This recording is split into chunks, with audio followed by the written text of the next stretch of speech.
Joel Grant's knuckles whitened on the controls as his ship plunged through Earth's outer defense grid. Red warning lights flashed across the cockpit console, screaming about the alien patrol vessels closing in from 3 different vectors. "Initiate emergency protocol Sigma-7, he commanded, his voice steady despite the sweat beading on his forehead. The ship's AI responded instantly, engaging a series of rapid maneuvers that would have crushed an unaugmented human. Through the view screen, Earth's false face shimmered like a mirage, a toxic wasteland of ruins and storms that concealed humanity's greatest achievement. The illusion wavered for a split second as his ship passed through, revealing glimpses of gleaming spires and floating gardens before the masking field sealed behind him. Multiple ships detected on intercept course, the AI announced. 90 seconds to weapons range. Joel allowed himself a grim smile. They were about to learn why Earth's defense grid had a perfect record. He pressed his palm against the biometric scanner, authorizing the ship's final defensive measures. The pursuing vessels never stood a chance. As they crossed the outer marker, dormant defense platforms sprang to life, unleashing a carefully choreographed light show that mimicked the deadly storms Earth was supposedly plagued with. The alien ships scattered, their sensors overwhelmed by false readings of lethal radiation and atmospheric disturbances. Minutes later, Joel's ship touched down in a private hangar nestled within one of New Shanghai's towering arcologies. He stepped out into a world that would have seemed impossible to most galactic citizens, a perfect fusion of nature and technology. Transparent walkways wound between buildings draped in bioluminescent vines, while anti-gravity platforms carried citizens between different levels of the city. Engineered creatures that looked like a cross between birds and butterflies danced through the air, their wings shimmering with programs that helped regulate the city's climate. "Welcome home, Mr. Grant," an android attendant greeted him, its synthetic features perfectly mimicking human expression. "The Security Council requests your immediate presence." Joel suppressed a groan. He'd expected this but had hoped for at least a few hours to decompress. "Tell them I'll be there in 30 minutes. I need to clean up first." They insisted on immediate attendance, sir. Their exact words were directly from the hangar. Of course, they did. Joel straightened his flight suit and followed the android to a waiting transport pod. As they glided through the city, he watched citizens going about their daily lives in this hidden paradise. Young couples strolled through floating gardens, children played with holographic companions, and the elderly, who could easily live another century thanks to medical advances, gathered in meditation spaces that seemed to defy gravity. The transport pod came to a stop at the summit tower, headquarters of Earth's governing body. Joel was escorted to a circular chamber where 5 figures waited, their faces illuminated by the soft blue glow of displays. "Counselor Thompson," Joel nodded to the stern-faced woman who led the Security Council. "I assume you're interested in my findings." "We're interested in your increasingly reckless behavior, Mr. Grant," Thompson replied, her augmented eyes scanning him with obvious disapproval. 3 close encounters with alien patrols in as many months. You're drawing attention we can't afford. With respect, Counselor, we can't maintain this isolation forever. The population continues to grow, and even with our technological advances. We've heard this argument before, another council member interrupted. The decision to maintain our privacy was made centuries ago, after the galaxy rejected our attempts at peaceful contact. Joel stepped forward, pulling a data crystal from his suit. Then you should be very interested in what I discovered. There's growing instability in the Centaurian Alliance. Their leadership is fracturing, and several systems are considering secession. If Earth revealed itself now, with our advanced technology. Enough. Thompson's voice cracked like a whip. You were authorized to observe, not to gather intelligence for some misguided attempt at changing policy. This obsession with the outside galaxy is becoming dangerous, Mr. Grant. Perhaps it's time to reassign you to internal security before Joel could protest, alarms blared throughout the chamber. A holographic display materialized, showing a small vessel breaching the outer defense grid. Impossible, one of the council members breathed. Nothing should be able to penetrate it. It's not penetrating, Joel interrupted, studying the readouts. It's falling. Their engines are dead. They're being pulled in by Earth's gravity. Thompson's eyes narrowed. Shoot it down. Wait, Joel stepped closer to the display. The ship's design, it's a prisoner transport. Specifically, an exile pod. They're not trying to invade, they've been sentenced to die on what they believe is a dead world. The council members exchanged glances. This wasn't the first time other civilizations had used Earth as a dumping ground for their unwanted. Usually, the defense grid's illusions drove them away, but a powerless ship. I'll handle it, Joel offered quickly. My department specializes in containment. No one else needs to know. Thompson studied him for a long moment. Very well.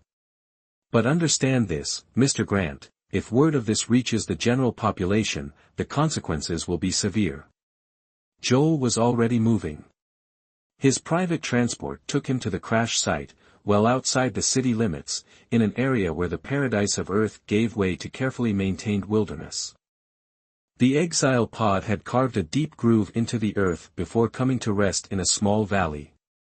As he approached, the pod's hatch burst open in a shower of sparks. 3 figures stumbled out, coughing in the evening air. Joel froze, transfixed by what he saw. They were humanoid, but their skin was a striking shade of green that seemed to shimmer in the fading sunlight. Each possessed an otherworldly beauty that transcended their alien nature. Their features were delicate yet strong, their bodies a perfect blend of grace and power. The tallest of the 3 spoke first, her voice carrying a musical quality despite her obvious distress. So, this is how it ends, banished to a dead world. Better than execution, the youngest replied, her fierce eyes scanning their surroundings. At least we die free. The third remained silent, her attention fixed on something in the distance. Sisters, she whispered. Either the toxins are already affecting our minds, or I'm seeing trees, living trees. Joel cleared his throat, deciding it was time to reveal himself. All 3 women spun toward him, dropping into defensive stances with impressive speed. The youngest produced a small blade from somewhere in her tattered clothing. Peace, Joel said, raising his hands. I'm not here to harm you. A human, the tallest one's eyes widened. Impossible. This world is dead. Everyone knows that. Joel smiled. Everyone knows wrong. I'm Joel Grant, and you are. The women exchanged glances before the tall one stepped forward. I am Estel, former princess of the Verdant Worlds. These are my sisters, Nessa, she gestured to the armed one, and May, former princesses. Joel raised an eyebrow. Former everything. Estel replied bitterly, we've been sentenced to exile for political disagreements. May, the quiet one, suddenly swayed on her feet. Joel rushed forward to catch her before she fell, noting how her skin felt surprisingly warm beneath his touch. You're all exhausted and probably half-starved. Let me help you. Why would you help us? Nessa demanded, though Joel noticed she hadn't released her grip on her weapon. Because, contrary to what the galaxy believes, humanity never died. We simply chose to hide. He gestured toward the horizon, where the illusion briefly wavered, revealing the glittering spires of New Shanghai. And I think you 3 might be exactly what this world needs right now. The sisters stared in amazement at the glimpse of the city. But how? May began. I'll explain everything, Joel promised, but first, let's get you somewhere safe. My estate is nearby, and I can keep your presence secret while you recover. And why should we trust you? Estel asked, though Joel could see the curiosity burning in her eyes. Because right now, I'm your only option. And because I think you'll find that Earth isn't what anyone thinks it is, including its own people. Joel led them to his personal transport, which he landed just over the ridge. As they approached, the sisters' amazement grew at the sight of technology that clearly surpassed anything in their experience. "This is advanced," May murmured, running her hand along the transport's seamless hull. "You haven't seen anything yet," Joel replied, helping them aboard. As they lifted off, he activated the transport's camouflage systems, making them invisible to the city's standard surveillance. His estate sat on the outskirts of New Shanghai, a sprawling complex of living architecture that adapted to its inhabitants' needs. Gardens floated at various levels, connected by bridges that appeared and disappeared as needed. The entire structure was alive in a way that made the sisters gasp. "Welcome to my home," Joel said as they landed on a private pad. "Computer, initiate privacy protocols. No visitors, no surveillance, no records." "Acknowledged," the AI responded. Privacy mode engaged. Inside, the sisters finally allowed themselves to relax slightly as they took in their surroundings. Estelle ran her fingers along a wall that rippled at her touch, while Nessa stared in fascination at a group of small creatures that looked like miniature dragons flitting through the air. "How is this possible?" May asked, her scientific curiosity obviously overwhelming her caution. "The galaxy believes Earth destroyed itself centuries ago." Joel gestured them toward comfortable seating that formed itself from the floor. "That's exactly what we wanted them to believe. When humanity first achieved interstellar travel, we discovered a galaxy that had already been divided up among various powers. Our attempts at peaceful contact were rejected, some even tried to enslave us. So, you hid," Estelle concluded, "created this illusion of a dead world, and in our isolation, we advanced." Joel confirmed, "But now we're reaching a breaking point.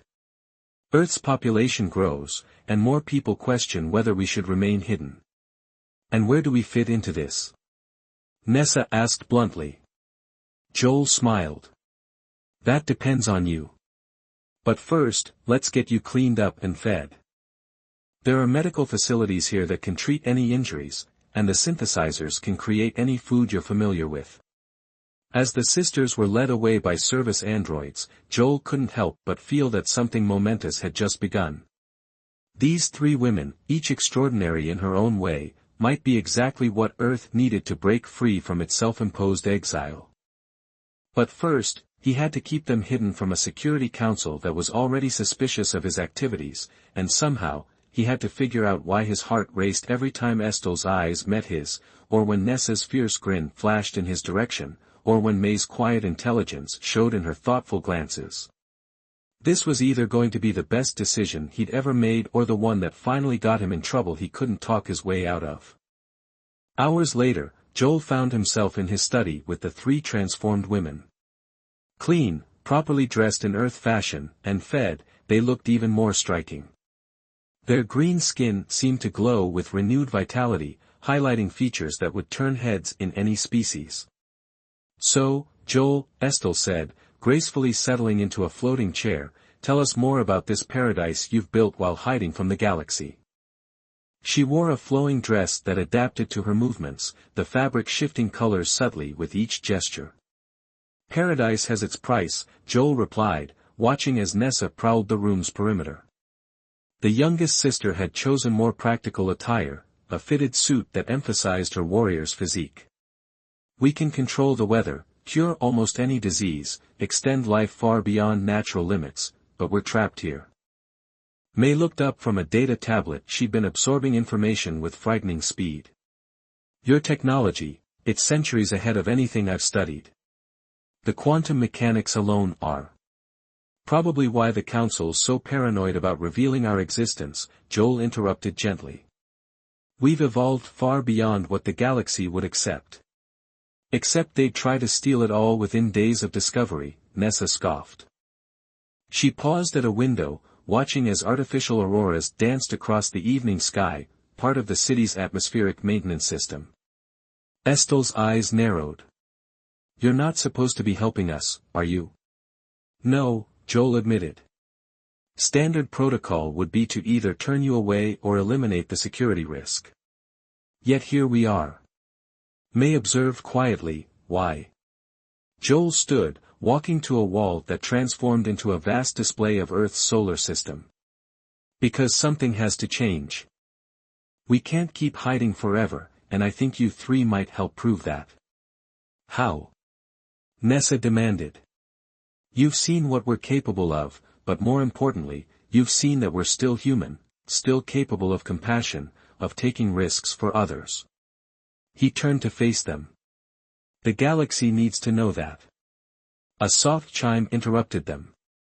The House AI announced, Security Council surveillance drones detected in the vicinity. Joel cursed under his breath. They're suspicious already. Computer, activate full countermeasures. Ladies, I apologize, but we need to move to the secure levels. The floor beneath them transformed, creating a spiral staircase that led downward. As they descended, the staircase spiraled deep beneath Joel's estate, the polished metal giving way to rough-hewn rock as they descended. The air grew cooler, and the hum of the city above faded into a distant whisper. Where are we going? Estelle asked, her eyes scanning the tunnel. My fallback point, Joel replied. A secure bunker built into the bedrock. It's shielded from almost any form of detection. Nessa ran her hand along the rock wall. Impressive. But what about these drones? Can they be fooled? The surface systems are designed to do exactly that, Joel assured her. But the Council will undoubtedly increase their surveillance. We need to be careful. May, ever the scientist, was examining the tunnel's construction. The geological stabilizers, the energy displacement fields, this is far more advanced than anything I've seen in exile pods. Joel smiled. We've had centuries to refine our technology. But enough about that. We need to discuss the next steps. The staircase opened into a large chamber filled with state-of-the-art equipment. Displays lined the walls, showing real-time data from across the globe. Comfortable living quarters were built into one side of the room, providing all the amenities one could ask for. Make yourselves at home, Joel said, gesturing toward the seating area. I'll brew some tea while we talk. As he prepared the tea, Joel couldn't shake the feeling that they were being watched. The Security Council had never been this aggressive before. Someone was pushing them, and he needed to know who and why. All right, Joel said, handing each of them a steaming cup. First, we need to establish a cover story for your presence here. The longer you remain hidden, the harder it will be to explain. What do you suggest? Estelle asked. I have some influence within the city, Joel said thoughtfully. I can claim that you're off-world researchers studying Earth's unique ecosystems. It would explain your unusual appearance and justify your need for privacy. Nessa frowned. That sounds boring. It's meant to be, Joel replied. The less attention you attract, the better. But what about the truth? May asked quietly. Don't the people of Earth deserve to know what's really happening? Joel sighed. I wish it were that simple, May. The population is divided. Some believe we should remain hidden, while others crave contact with the galaxy. Revealing your presence could ignite a civil war. So, we're supposed to lie and hide? Nessa crossed her arms. That's not exactly the legacy I was hoping for. It's a temporary measure, Joel insisted. Until we can figure out how to reveal the truth without tearing Earth apart. Estelle nodded slowly. I understand. A delicate balance. Suddenly, an alarm blared through the chamber. The displays flickered, showing a security breach in one of the outer sectors. What is it? Joel demanded. Unauthorized access to the network, the AI responded. Someone is attempting to bypass the security protocols. Can you trace it? Attempting to. The signal is heavily encrypted and bouncing between multiple servers. It's a highly skilled operator. Joel's stomach dropped. This wasn't random. Someone was specifically targeting him. Seal the perimeter, he ordered. No one in or out. Already done, the AI replied.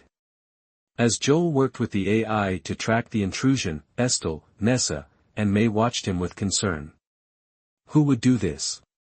Estelle asked. Someone who wants to know what I'm hiding, Joel replied grimly. Someone who doesn't trust me. The Security Council? May suggested. Possible, Joel admitted. But I suspect it's someone else. Someone with their own agenda. After what felt like an eternity, the AI finally pinpointed the source of the intrusion. I've located the signal origin, the AI announced. Counselor Thorne's private network. Joel's jaw tightened. Counselor Thorne was a powerful figure within the Security Council, known for his ruthless ambition and unwavering belief in Earth's isolation. He'd always suspected that Thorne distrusted him, but this was open hostility. Thorne, Joel muttered. I should have known. What now? Nessa asked, her hand instinctively moving toward a hidden weapon. Now, Joel said, we confront him. I'm not going to let Thorne intimidate me into abandoning my plans. I'm going to find out what he's up to, and I'm going to make sure he doesn't interfere with our mission. Our mission? Estelle raised an eyebrow. Yes, Joel said, meeting her gaze. Yours, mine, Earth's. We're all in this together now. Joel contacted Counselor Thompson, requesting an immediate meeting. To his surprise, she agreed without hesitation. Come to my office in 1 hour, she said curtly. And bring your guests. As Joel prepared to leave, he turned to the sisters. This could be dangerous. Thorne won't back down easily. We're not afraid, Nessa said, her eyes shining with anticipation. Good, Joel replied. Because we're going to need all the courage we can muster. The meeting with Counselor Thompson was even more tense than Joel had anticipated. Thorne was there, his face a mask of barely concealed hostility. The atmosphere in the room was so thick that it felt like a physical weight pressing down on them. Counselor Grant, Thompson began, her voice cold. I understand you've brought guests. Joel nodded, gesturing to Estelle, Nessa, and May. These are researchers from off-world. They're studying Earth's unique ecosystem. Thorne snorted. Researchers? They look more like refugees to me.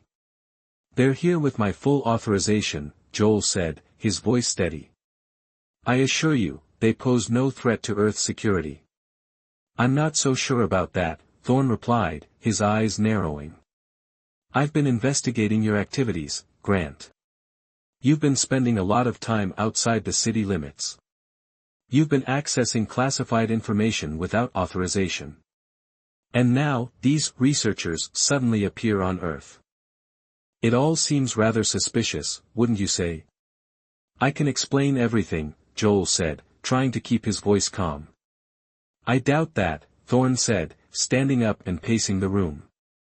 I believe you're conspiring against the Security Council. You're trying to undermine our authority and reveal Earth's existence to the galaxy.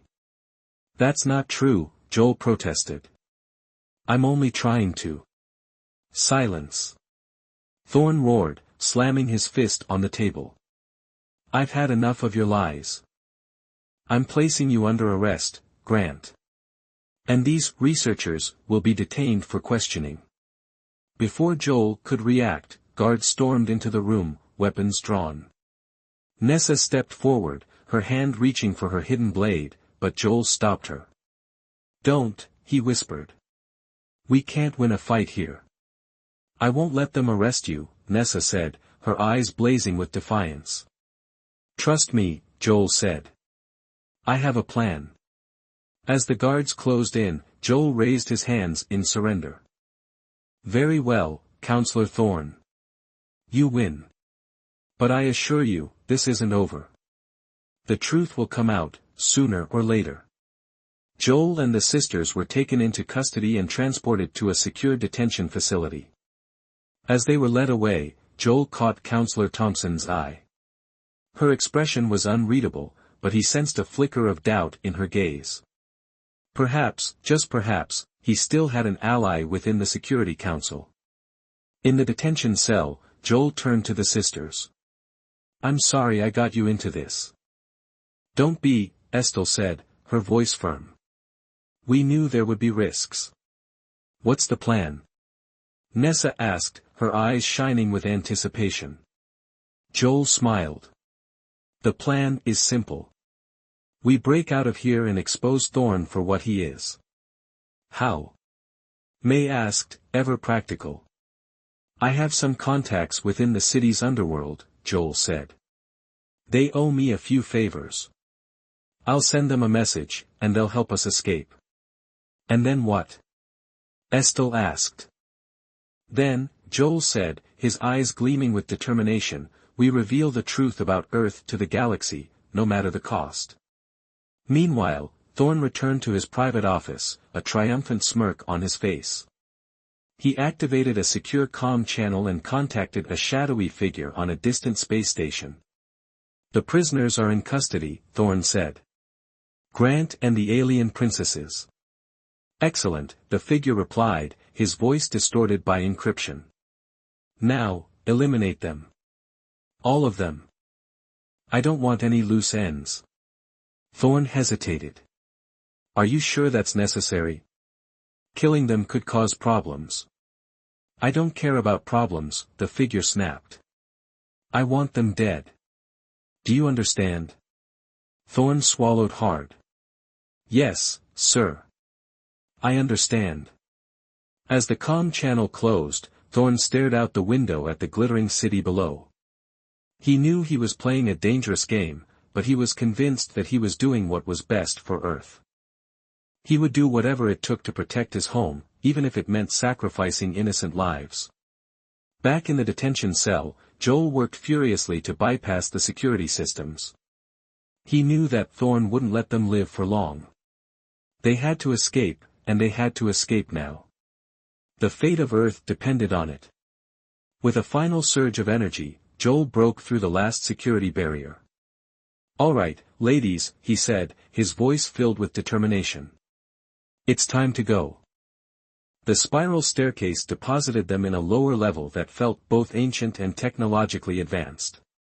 Rough-hewn stone walls were interwoven with glowing conduits that pulsed with energy.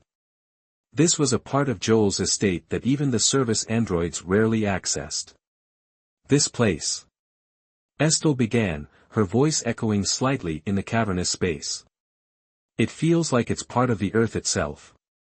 "That's because it is," Joel replied, leading them through a maze of corridors. This estate was built over an old research facility dating back to before Earth sealed itself off. "My ancestors were scientists who believed in the power of nature, even as they embraced technology."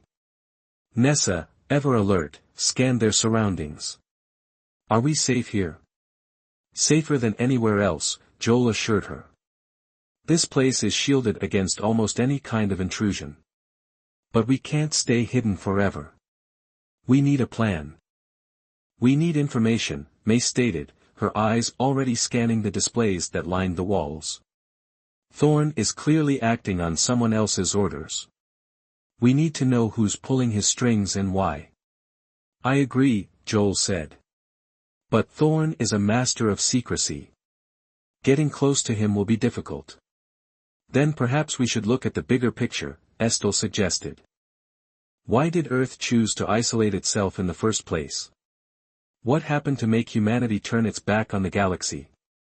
Joel hesitated. "That's a long story. And not a pleasant one." "We have time," Estelle insisted.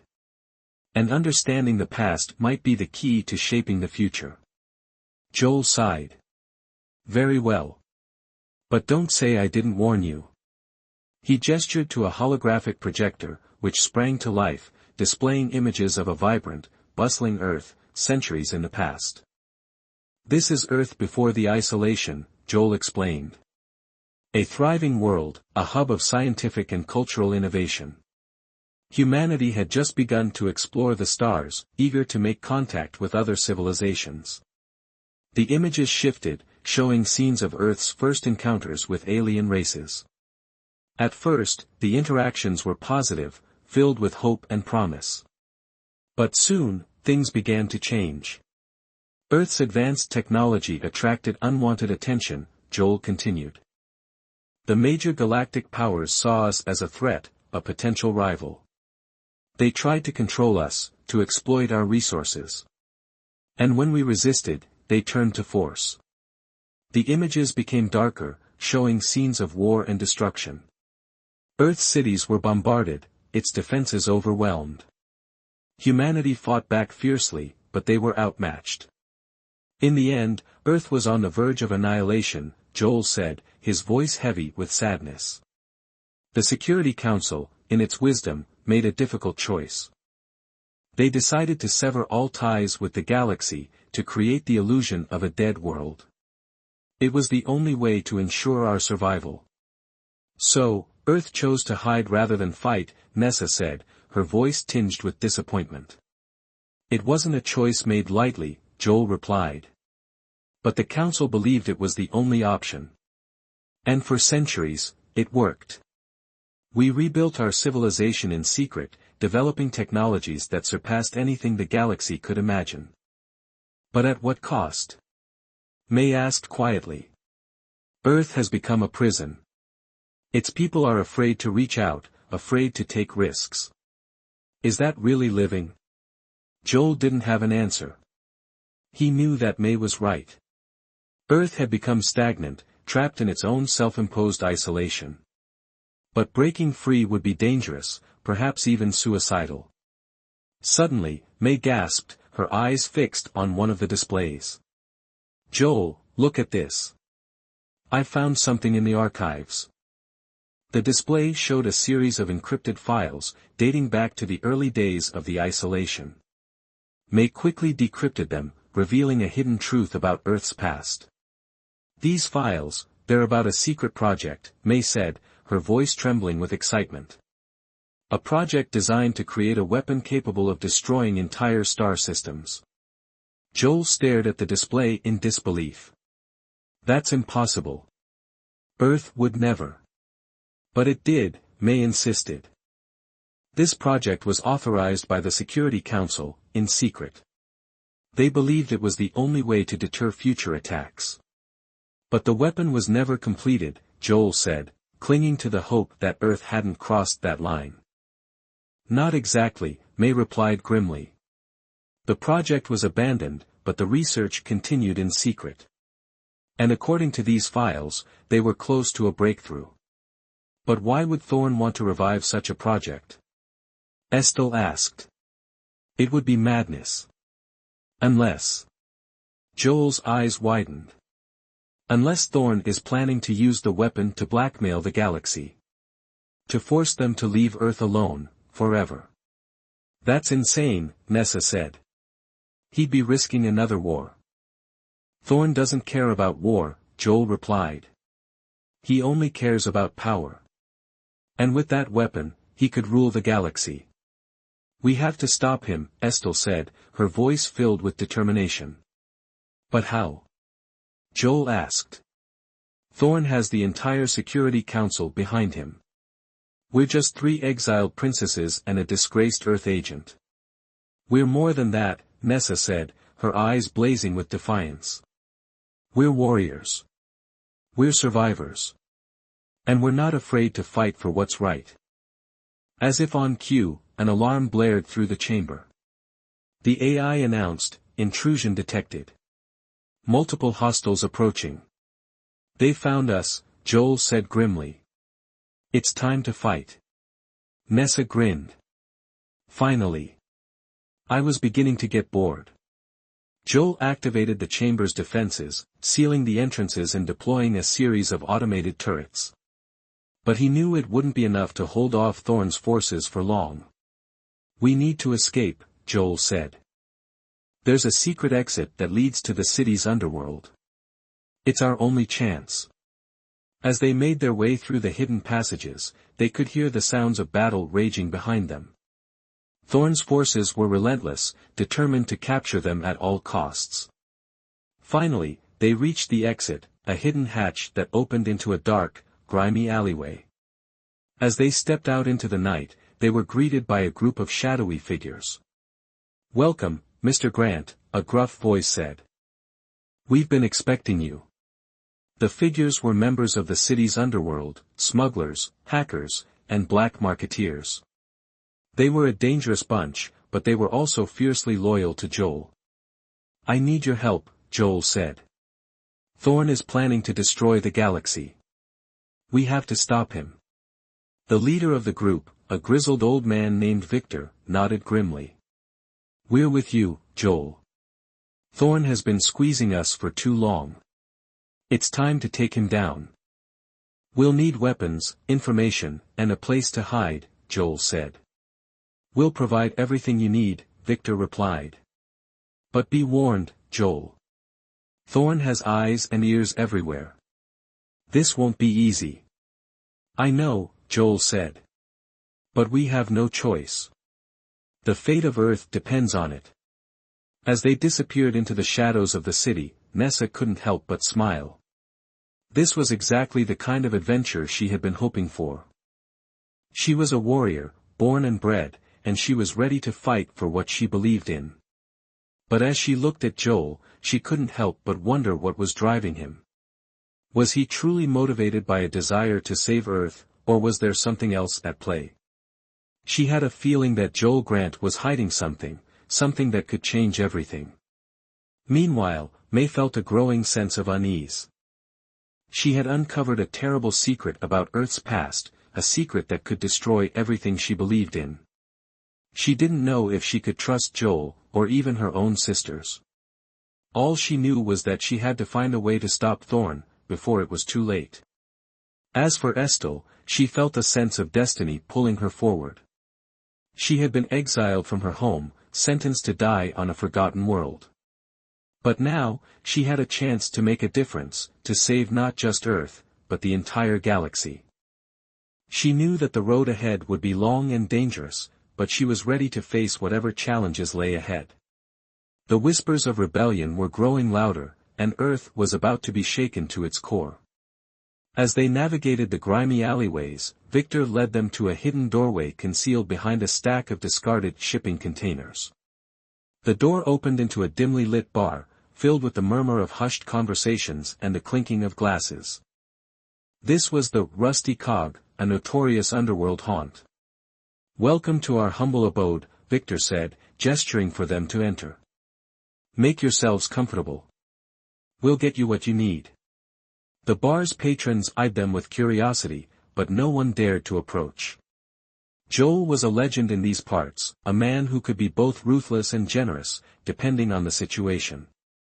And the presence of the Verdant sisters only added to the aura of mystery surrounding their group. Victor led them to a private booth in the back, where a table was laden with weapons, communication devices, and various other tools. "Help yourselves," Victor said. "We've got everything from plasma rifles to neural disruptors. And for the ladies," he added with a wink, "some more discreet options." Nessa immediately gravitated toward the weapons, picking up a sleek energy pistol and testing its weight in her hand. Estelle and May, on the other hand, focused on the communication devices, trying to establish contact with their allies within the city. "I've managed to patch into the Security Council's network," May announced, her fingers flying across a data pad. "I can access their communications and track their movements." "Good work," Joel said. "Anything interesting?" "Thorn has placed the entire city on lockdown," May replied. "He's ordered all citizens to report any suspicious activity. And he's authorized the use of lethal force against anyone who resists." "He's not taking any chances," Nessa said grimly.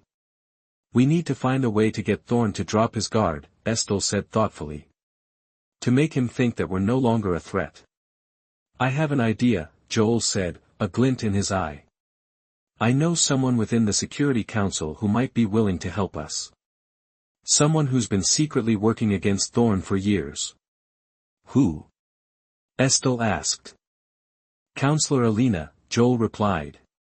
"She's a brilliant strategist and a staunch advocate for peace. But she's been sidelined by Thorn and his allies. Can we trust her? May asked. I believe so, Joel said. I've worked with her in the past, and she's always been honest and fair. But approaching her will be risky. Thorn has her under constant surveillance. I have a plan, Estelle said. We'll use May's hacking skills to create a diversion, drawing Thorn's attention away from Alina. While he's distracted, Joel can meet with her and try to convince her to help us. It might work, Joel said. But we'll need to be careful. Thorn is a master of deception. As they finalized their plan, Victor returned with a tray of drinks. I overheard you talking about Counselor Alina, he said, his voice low. Be careful with her. She's got her own secrets. What do you mean? Joel asked. Alina is an idealist. She has big ambitions. We were allied with them for a long time. Joel stared at Victor.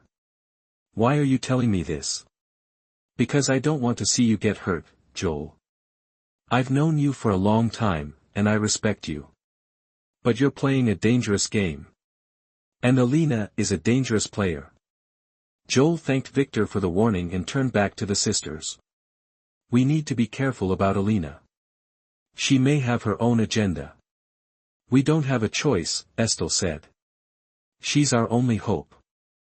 The next morning, May launched her diversion, flooding the city's communication networks with false reports of alien attacks and rogue AI uprisings.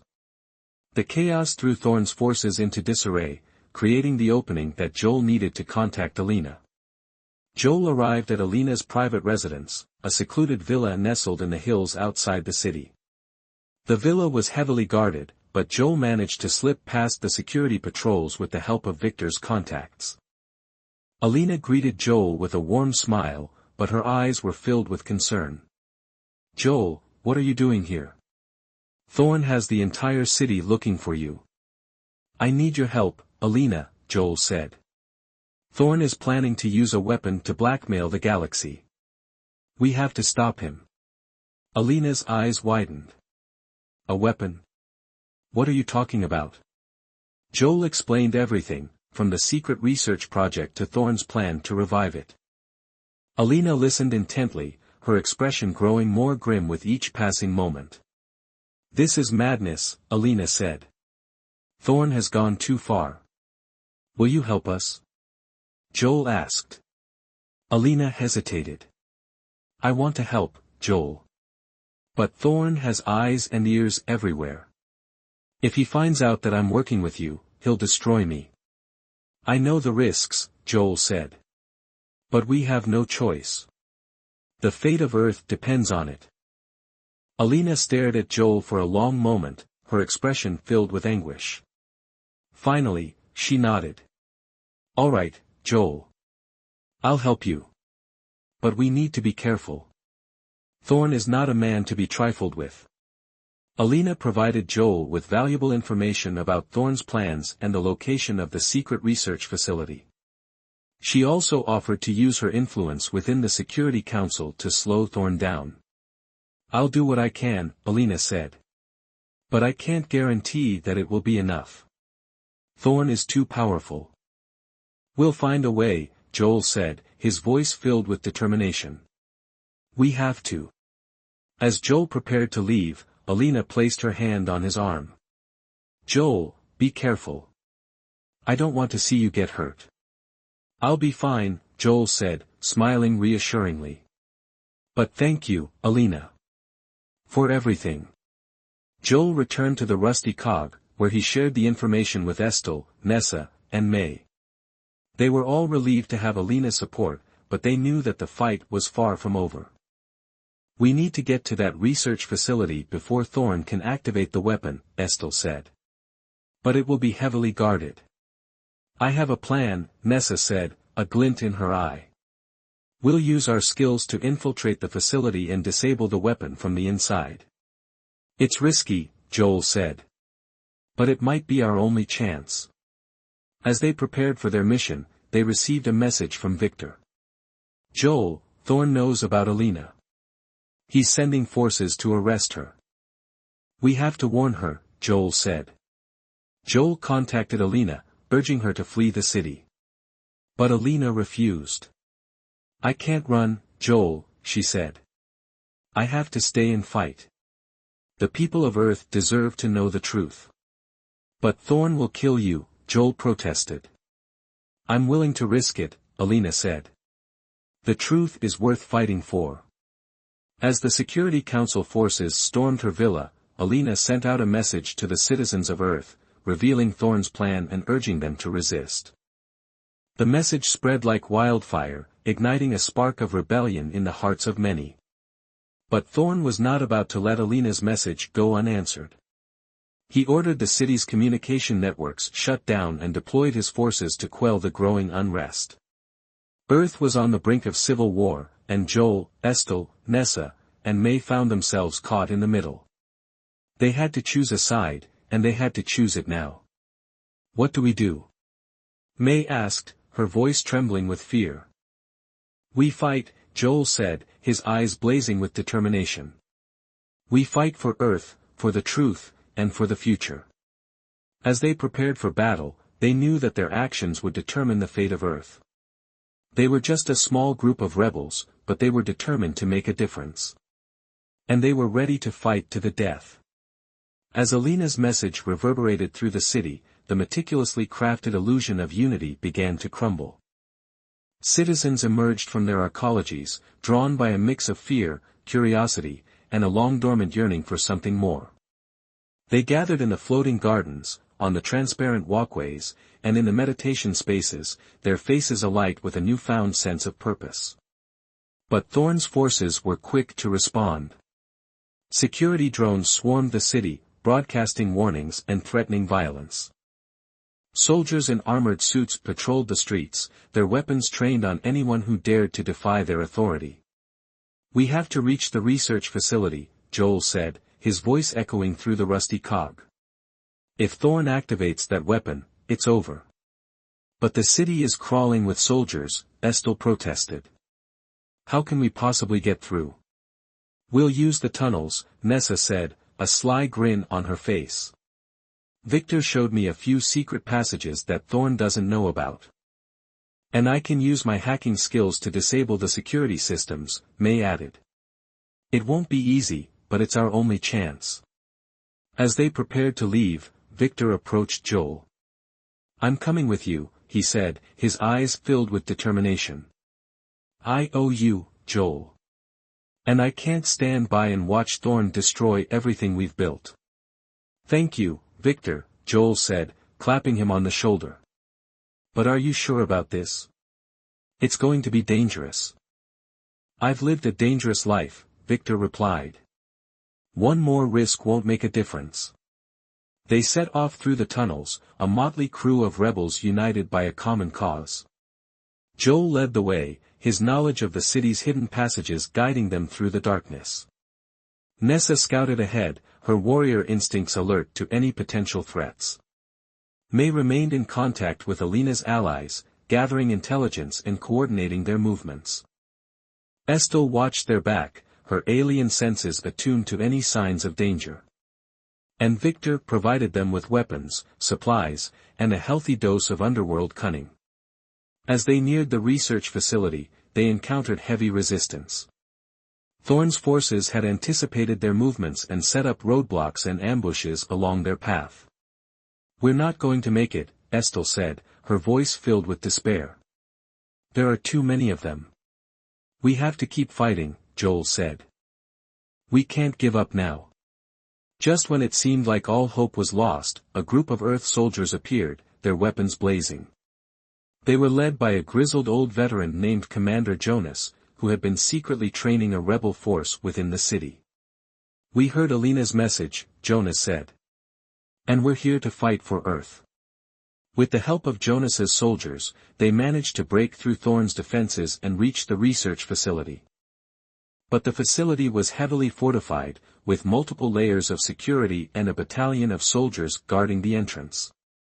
We'll never get inside, May said, her voice trembling with fear. We have to try, Joel said. This is our last chance. Nessa stepped forward, her eyes blazing with determination. "I have a plan," she said. "It's risky, but it might work." Nessa's plan involved using her alien physiology to bypass the facility's security systems. She would sneak past the guards, disable the energy shields, and open the way for the rest of the team to enter. "It's too dangerous," Joel said. "I can't let you do it." "I have to," Nessa replied. "I'm the only one who can." With a heavy heart, Joel agreed to Nessa's plan. She slipped past the guards, her movements fluid and silent. She reached the energy shields and began to work her magic, her fingers flying across the control panels. But Thorn had anticipated their move. He had placed a hidden sensor that detected Nessa's alien physiology, triggering an alarm. "We've been compromised," May said, her voice filled with panic. "Thorn knows we're here." Before they could react, Thorn's forces opened fire, unleashing a barrage of energy blasts. Joel, Estelle, May, Victor, and Jonas's soldiers returned fire, creating a chaotic scene of destruction.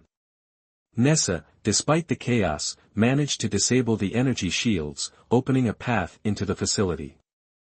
But as she turned to signal her allies, she was struck by a stray energy blast. "Nessa!" Estelle screamed, rushing to her sister's side. Nessa collapsed to the ground, her body convulsing in pain. I did it," she gasped, her voice barely audible. "No," Estelle sobbed. "You can't die." "Don't, give up," Nessa whispered, her eyes closing. "Fight, for Earth." With her last breath, Nessa unleashed a surge of energy that destroyed the facility's main power grid, plunging the entire complex into darkness. "We have to go," Joel said, his voice filled with grief. "Nessa sacrificed herself for us. We can't let her death be in vain." Joel, Estelle, May, Victor, and Jonas's soldiers stormed the facility, their weapons blazing.